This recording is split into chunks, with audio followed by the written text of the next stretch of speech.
Sir, Manikrao कोकाटेंची खाती काढून घेण्यात आलेली आहेत, ती वर्ग केलेली आहेत उपमुख्यमंत्र्यांकडे. कोर्टामध्ये सगळं प्रकरण आहे. आपला या या सगळ्या प्रकरणी काय आपली पहिली प्रतिक्रिया आहे? असं आहे की न्यायालयाने त्यांना माणिकरावजींना 2 वर्षाची शिक्षा ठोठावली आहे. हम्म, त्याच्यामुळे आता ज्या बातमी येऊन राहिली की त्यांचं खातं काढून घेतलेलं आहे. हम्म, हम्म, शेवटी हा त्यांच्या पक्षाचा निर्णय आहे, त्यांनी काय निर्णय द्यायचा. हम्म, त्याच्यामुळे एक तर आपल्या सर्वांना कल्पना असेल की माझ्यावर जेव्हा खोटे आरोप करण्यात आले होते 3 वर्षापूर्वी, हम्म, हम्म, त्यावेळेस माझ्यावर आरोप झाल्यानंतर मी स्वतः नैतिकतेच्या आधारावर माझा राजीनामा दिला होता. हम्म, हम्म. पण आता ज्या पद्धतीनं माणिकराव कोकाटेच्या बाबतीत आले आहेत, आता त्यांच्या पक्षाचा तो निर्णय काय घेतात ते त्याच्यावर अवलंबून आहे. अजितदादा त्यांच्या पक्षाचे ते मंत्री आहेत किंवा महाराष्ट्राचे मुख्यमंत्री देवेंद्र फडणवीस आहेत. आता त्यांनी काय निर्णय घेतात ते पाहायचं आहे. पण एकीकडे असं म्हटलं जातंय की सरकारची प्रतिमा पाहता या सगळ्याची जी गंभीर दखल आहे ती मुख्यमंत्र्यांनी घेतलेली आहे आणि म्हणूनच कुठेतरी त्यांची जी खाती आहेत ती वर्ग केलीत, असं आता प्रवीण दरेकर देखील म्हणाले.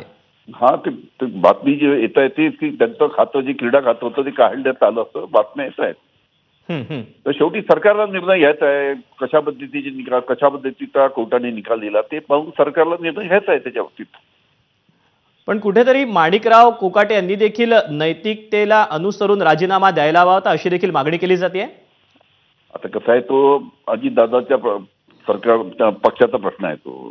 त्यांच्या पक्षामध्ये काय ठरतं ते त्यांनी ठरवायला पाहिजे. ज्या वेळेला तुमच्यावर आरोप केले गेलेले होते, तुम्ही देखील सरकारमध्ये होता, त्यावेळेला देखील असाच काहीसा निर्णय घेण्यात आलेला होता. आपल्याला देखील राजीनामा द्यायला सांगितलेलं होतं, आपणही राजीनामा दिला होता. हा पूर्वानुभव पाहता अजितदादा राजीनामा घेतील त्यांचा? त्यावेळेस माझ्यावर जेव्हा खोटे आरोप करण्यात आले होते त्यावेळेस माझा कुणी राजीनामा मागितला नव्हता. मी स्वतःहून नैतिकतेच्या आधारावर राजीनामा दिला होता. माझ्या विरुद्ध कोणताही कोर्टाचा निकाल नव्हता. तरी पण त्यावेळेस मी माझ्यावर आरोप केल्यानंतर मी त्यावेळेस सांगितलं होतं की माझ्यावर जे आरोप झाले त्याची चौकशी करा आणि त्याच्या पद्धतीनं न्यायमूर्ती चांदीवाल यांची चौकशी आयोग त्यावेळेस नेमण्यात आला. त्यांनी तशा पद्धतीचा निर्णय दिला की अनिल देशमुख कोणत्याही प्रकारचे पुरावा नाही म्हणून अनिल देशमुखांच्या विरोधात. आणि आता शेवटी कसं आहे की मी नैतिकतेच्या आधारावर निर्णय घेऊन माझा राजीनामा मी स्वतः दिला होता. आता माणिकरावांच्या बाबतीत त्यांचा पक्ष जो आहे त्या पक्षाचे जे नेते आहेत किंवा सरकारचे प्रमुख आहेत ते निर्णय घेतील. मात्र सरकारला देखील हे सगळं माणिकराव कोकाटे प्रकरण असेल किंबहुना धनंजय मुंडे यांच्यावर झालेले सगळे आरोप असतील, सरकारच्या प्रतिमेला कुठेतरी डाग लागलाय, आपल्याला काय वाटतं? हा, नक्कीच. कसं आहे की इतक्या मोठ्या 2 सिनियर मंत्री आणि आता कोकाटेच्या बाबतीत स्वतः न्यायालयाने निर्णय दिलेला आहे.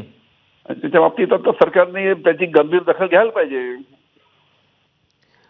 सर, धन्यवाद आपल्या या सविस्तर प्रतिक्रियेबद्दल.